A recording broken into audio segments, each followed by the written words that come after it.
সব একখানে জল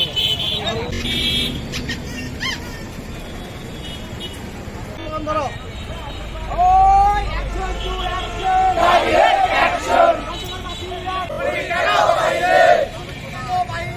আমার ভাই কবরে ফাঁসি ফাঁসি ফাঁসি চাই, জয় হত্যার ফাঁসি চাই, জয় হত্যার ফাঁসি চাই, ফাঁসি ফাঁসি ফাঁসি চাই, ফাঁসি ফাঁসি ফাঁসি চাই, জয় হত্যার ফাঁসি চাই, ফাঁসি ফাঁসি ফাঁসি চাই, জয় হত্যার ফাঁসি চাই। আমার ভাইয়ের রক্ত পিছা যেতে দেব না, পিছা যেতে দেব না।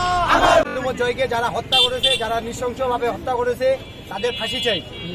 তারা ফোন দিয়ে ডাকে নেয় সিনেমা হলে ডাকে আলামিন, তাকে আলামিন, রাবি, এরা তাকে পারভেজ, তারপরে আপনার তালেব, আকাশ, ঝনু, আপনার এই যে কিশোর গ্যাংয়ের দাদা আপনার কামাল, তারা ফোন দিয়ে ডাকে নিয়ে সিনেমা হলে ছুরি দিয়ে তাকে নৃশংসভাবে হত্যা করে।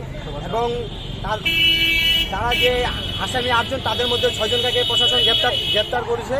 তার মধ্যে 2 জন আসামি এখন পর্যন্ত ধরা পড়ে নেই। আমাদের দাবি যে তাদেরকে যেন অতি শীঘ্রই তাদেরকে ধরা হয়। এবং এই যে জয়ের যে হত্যাকারীদের, এদের সর্বোচ্চ দাবি আমরা ফাঁসি চাই। এদেরকে হত্যাকারীকে ফাঁসি চাই, ফাঁসি চাই, কোনো দাবি নাই।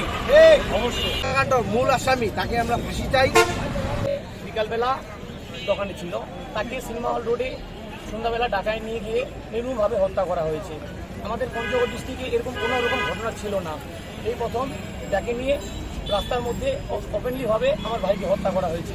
আমার ভাই, তাদের সাথে আমার ভাইয়ের কোনো খারাপ সম্পর্ক ছিল না, কেন আমার ভাইকে নির্মমভাবে হত্যা করা হলো? এখন শুনতেছি আমরা নাকি আজকে 6 জন তাকে নিয়ে আসা হয়েছে আমাদের পঞ্চগড়ে কোর্টের ভিতরে।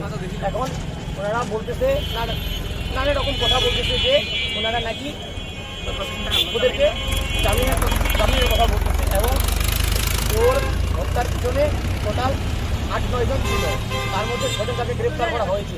2 জন এখনও বাইরে ঘোরাফেরা করতেছে।